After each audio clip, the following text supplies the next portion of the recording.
오케이. 이제 폭을 줄였어요. 이제 이렇게 하면 저밖에 안 보이죠. 다른 사람 이게 초상권 침해 안 했어요. 따지시면 안 돼.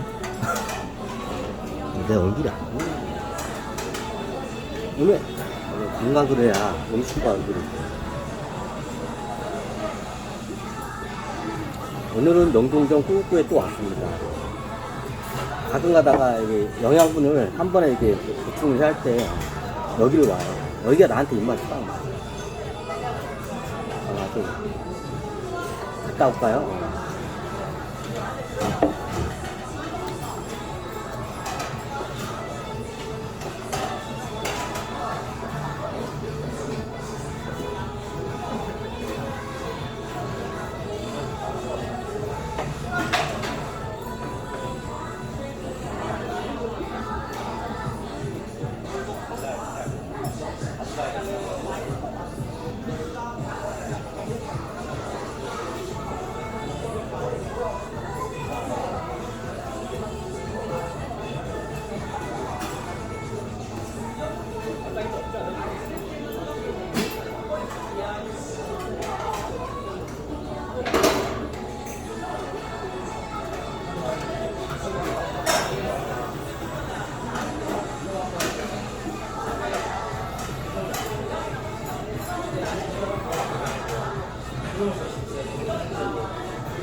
아이고 녹화되고 있나요?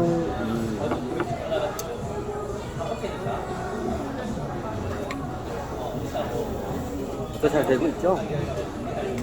중간에 끄면 안 돼요.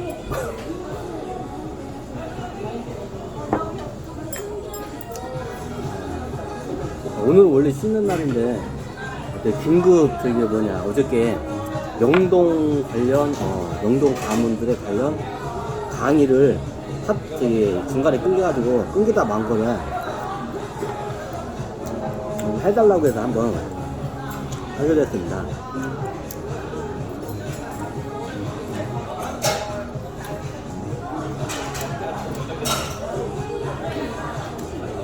아니 명동 가면 돈을 왜 뺏어놨어요? 이제 이거에 대한 질문이 들어오다가 얘네들이 뭘 잘못했어요?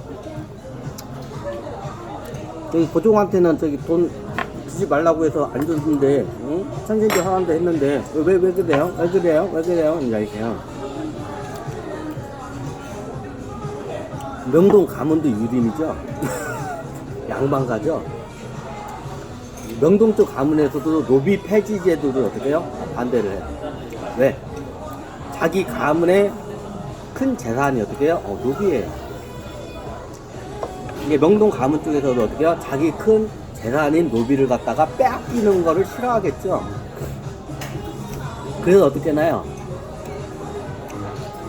이런 말하면 그런데 제가 최재우라고 예전에 말씀드렸는데요. 최재우를 죽인 데 배우 세력들이 명동 세력이에요. 제가 최재우예요, 전생에. 그리고 역사적으로 저기 뭐야 천주교 박해가지고 천주교인들을 다 학살시키죠.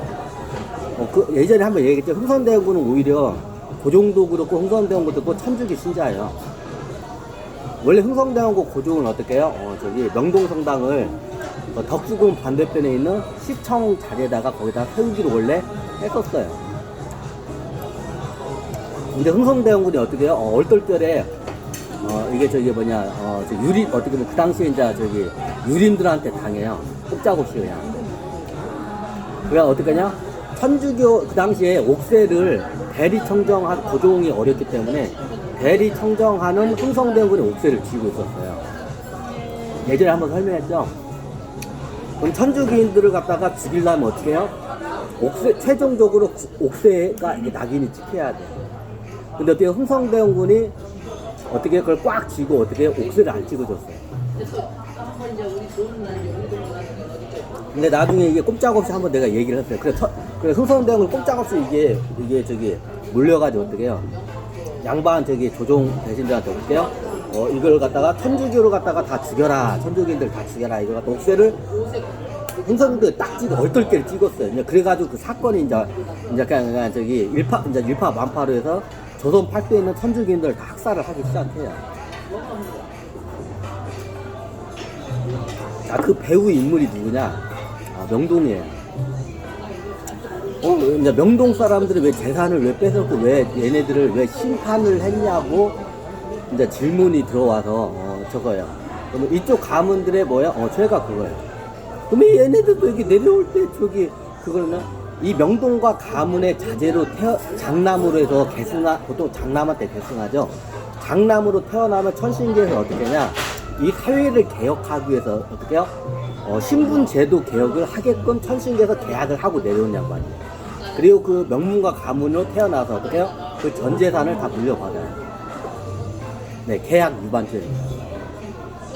원래 저기 신분제도를 갖다가 이걸 개혁하기 위해서 명동과 가문으로 왔는데 어떻게 해요? 얘네들이 반대로 어떻게 해요? 내 노비를 뺏기기 싫으니까 어떻게 해요? 천주교인들을 오히려 반대로 박해요. 예전에 말씀드렸지만 처음에 동학을 안 건드렸어 조정에서. 근데 동학이 어떻게 조선의 신분제도 개혁에 대해서 말을 하면서 어떻게 해요? 최저를 갖다 납치해가 여기 잡아들여가지고 어떻게 해요? 감옥에다가 가둬놓고 어떻게 이제 거기서 옥살을 하죠. 그리고 나중에 동학혁명이 일어날 때 동학혁명의 첫 번째 명분이 뭐냐? 신분제도, 노비제도, 신분제도 개혁이에요. 뭐 이건 역사적으로 다 기본적으로 보니까 다 아시라고. 그리고 나중에 이제 동학뿐만 아니라 이제 나중에 천주교에서도 이제 그 어느 정도 뿌리를 이제 조선에서 내리니까 힘이 생기니까 어때요? 그리고 왕실의 고종과 흥선대원군이 천주교 쪽 사람이니까 어떻게 그걸 믿고 어떻게 해요? 어떻게 이제 저기 신분제도 개선에 대해서 이제 천주교에서 그걸 갖다 설파를 하기 시작해요. 이제 이게 어떻게 해요? 양반과 가문에서는 이제 듣기가 싫죠. 내 재산과 신분제도를 이렇게 깨는 걸 싫어하죠. 그래 그 당시에 천주교 원래 흥선대원 천주교라서 그런데 얼떨결에 찍어버린 거야 그 당시에.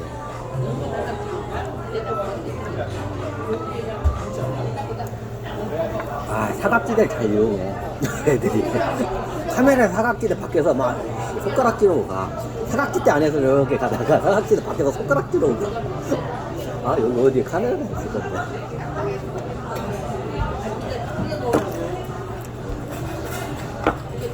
먹방을 하면서 한번 얘기를 할까 합니다. 자, 왜 명동 풍선들이 왜 그 가문들이 왜 이게 천신들이 전 재산을 다 뺏어내요. 거의 막 아무리 좁게 뜨더라도 자기 그 재산의 100분의 1 이상이 다 99%가 날라가고 심하면 어때 1000분의 1로 줄어들어요. 그냥 가문마다 틀린데.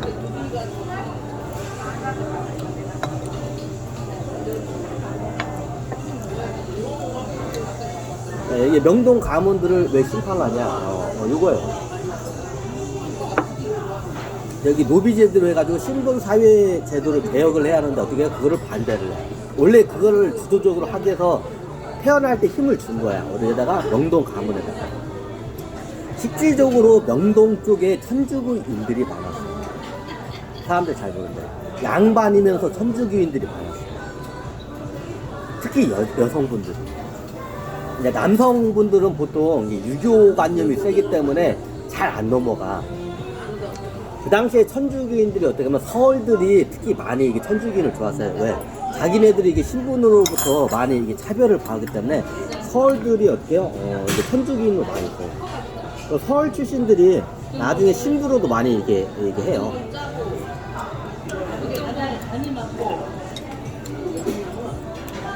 나중에 보통 이게 천주교 이쪽이 보면 이 성향이 여자들이 좋아하는 종교의 성향이에요. 유교는 가부장적이기 때문에 남자들이 좋아해. 뭐 그 당시에 명동가에 보면 여기에 천주교 양반가에 사람들 천주교인들이 많았어요. 에? 근데 왜 그랬어요?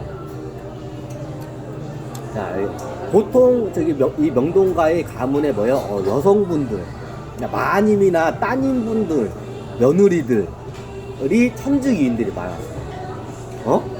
대가모른들은 안 돼. 대가모른들은 유교적인 게 이게 세기 때문에 이게 유교를 저것 때문에 이게 그럼 대가모른이 가만히 냅둬요. 몰래 가요. 근데 명동에 있는 그것도 마님이나 딸 여자들이 그걸 이제 저기 좋아해. 명동 쪽에서 이 천주교 이 교리가 이제 이게 맞아 여자들하고요. 그리고 남녀가 평등하다는 사상이 있으니까 더 좋아해. 근데 나중에 어떻게 해요? 그게 처음엔 좋아하다가 여기 명동과 여기 있는 제 마님들이 쉽게 말해서 보호를 해줘서 여기를 갖다가 명동과 마님들이 이제 천주교인들을 보호를 해서 신도니까. 근데 나중에 어떻게 해요? 등을 딱 돌아서는 사건이 봤어요.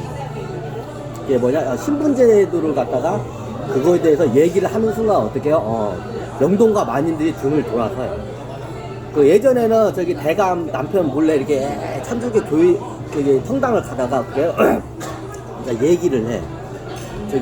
저 천주교 쟤네들이 처음에 내가 좋은 줄 알고 했는데 얘네들이 막 그번에 우리 노비를 뺏어가려고 한다고 신분제도를 거스르려고 한다고. 그러니까 싫은 거야. 처음에 남녀 평등을 얘기했을 때는 마님이나 이게 저기 그쪽 사람은 자기 이익에 따라 움직여 진짜로. 그러니까 남녀 평등을 얘기하고 막 할 때 막 그걸 좋아했어. 저기 명동가의 그 마님이나 저 딸들이나 저 며느리들이.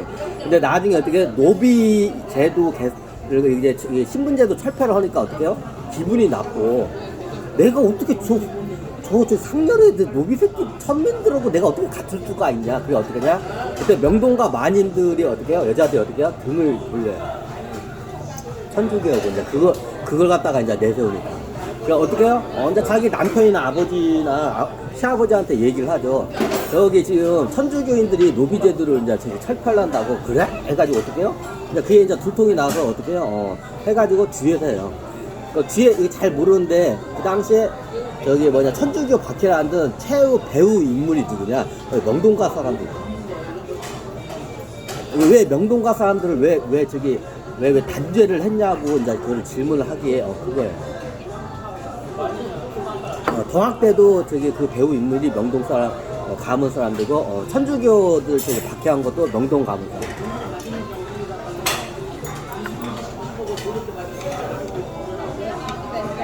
또 많아요, 굉장히. 그러니까 시대를 거스르고 천신계 계약을 갖다가 다 버려요. 신분제도 뿐만 아니라, 또 이런 말은 그런데,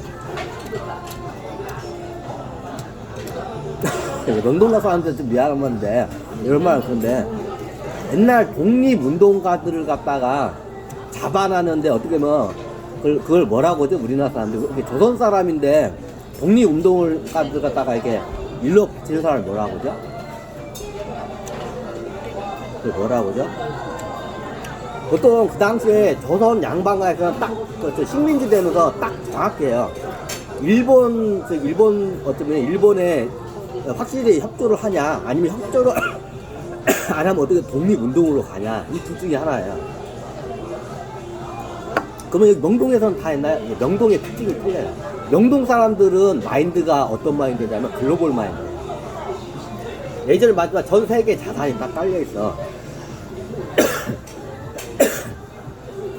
명동이 역사적으로 가면 춘천에 있는 명동에부터 그 가문의 뿌리가 다 내려와요.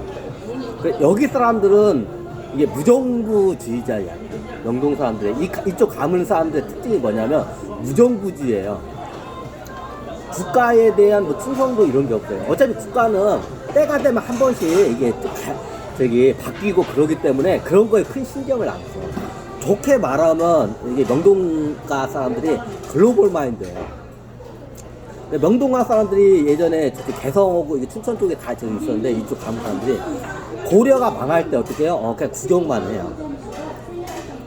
저거는 우리가 손댈 게 아니다. 그래. 이 양반들 굉장히 글로벌 마인드. 좋게 말하면 글로벌 마인드고, 좀 나쁘게 말하면 무정부주의자야.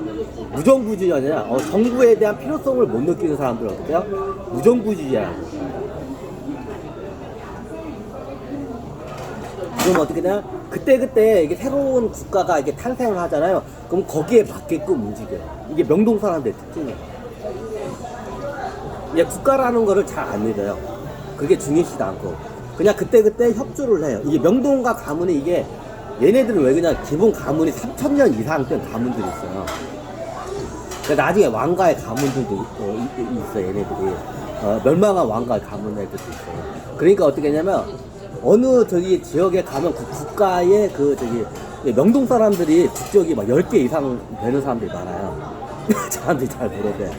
대한민국에 사니까, 태어났으니까 대한민국 국적은 기본적으로 있고, 세계의 자기 필요에 따라서 어떻게 해요? 국적을 10개 이상을 갖고 있는 사람들이 많아요. 이제 이런 사람들을 무정부주의자라고요. 이제 국적을 공식적으로 갖고 있는 게 아니라, 보통 이게 어느 나라든지 가면,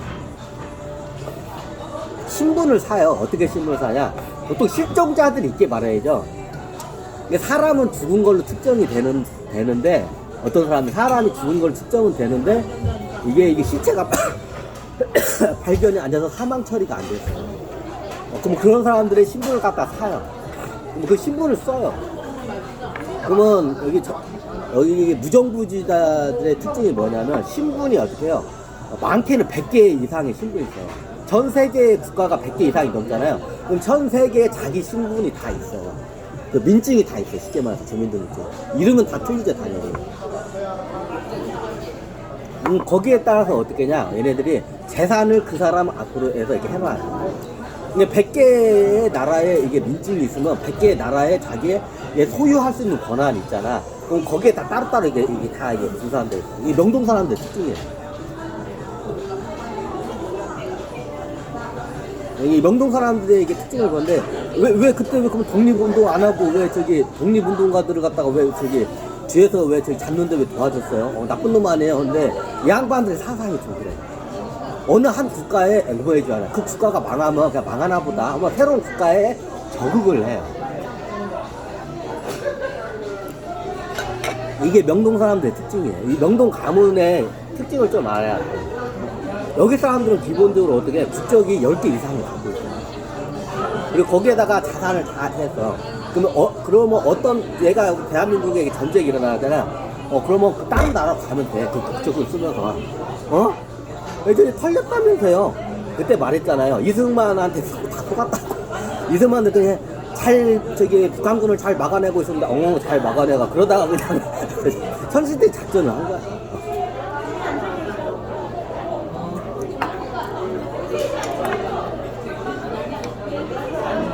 이게 명동 사람들의 특징을 이게 그렇다 해서 이런 사람들 나쁜 사람이라고 저는 보진 않아요. 왜냐면 저는 제국주의자였어.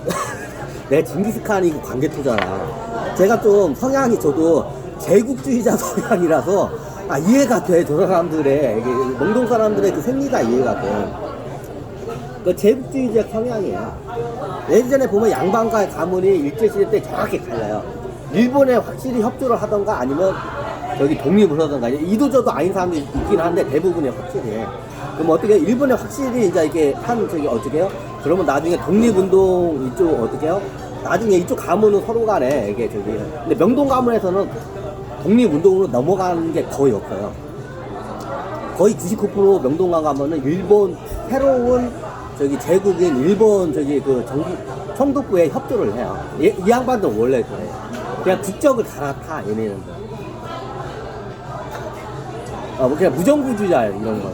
그러니까 무정부주의자들을 좀 저기 나쁜 방식으로 많이 설명하는데 이 국가가 멸망하거나 내전 상태가 일어나면 그냥 떠나면 돼. 거의 그리고 그쪽 국적을 안 쓰면 돼. 이게 명동 사람의 특징이에요. 굉장히 글로벌한 마인드야.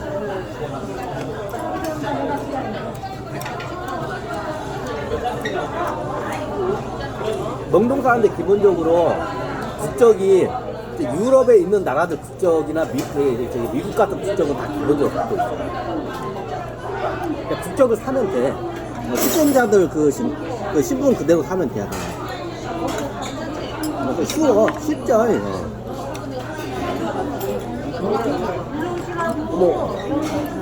좀 성향이 그래.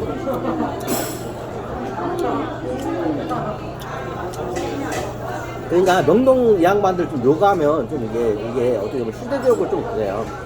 현대인들 관점에서는 아니 독립운동가들을 갖다가 다 꼬발려가지고 다 죽였단 말이야. 뒤에서 배후에서. 명동과 가면은 기본적으로 휘하에 첩보 조직들이 많아요. 휘하에 거닐고 있는 첩보 조직들. 그 첩보 조직원도 자기의 그 윗선이 명동가 가문인지 몰라. 왜? 기본적으로 전투적이기 때문에. 명동가 가문은 기본적으로 전 세계적으로 첩보 조직들이 다 깔려있어.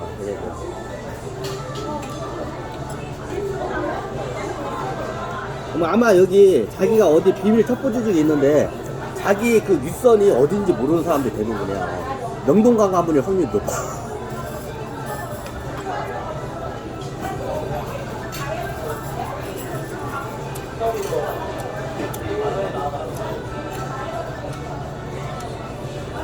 여기 사람은 좀 무정부주의자예요. 어차피 조선에서 나고 자랐으니까 그러면 여기 조선이라는 나라가 망해도 그냥 망하나 보다. 그럼 새로운 나라가 들어서겠지. 그럼 그 새로운 나라에 적응을 하면 돼. 협조하고. 요런 마인드야, 얘네. 명동가 이쪽은. 이해를 잘해야 돼. 그래서 저하고 코드가 잘 맞아.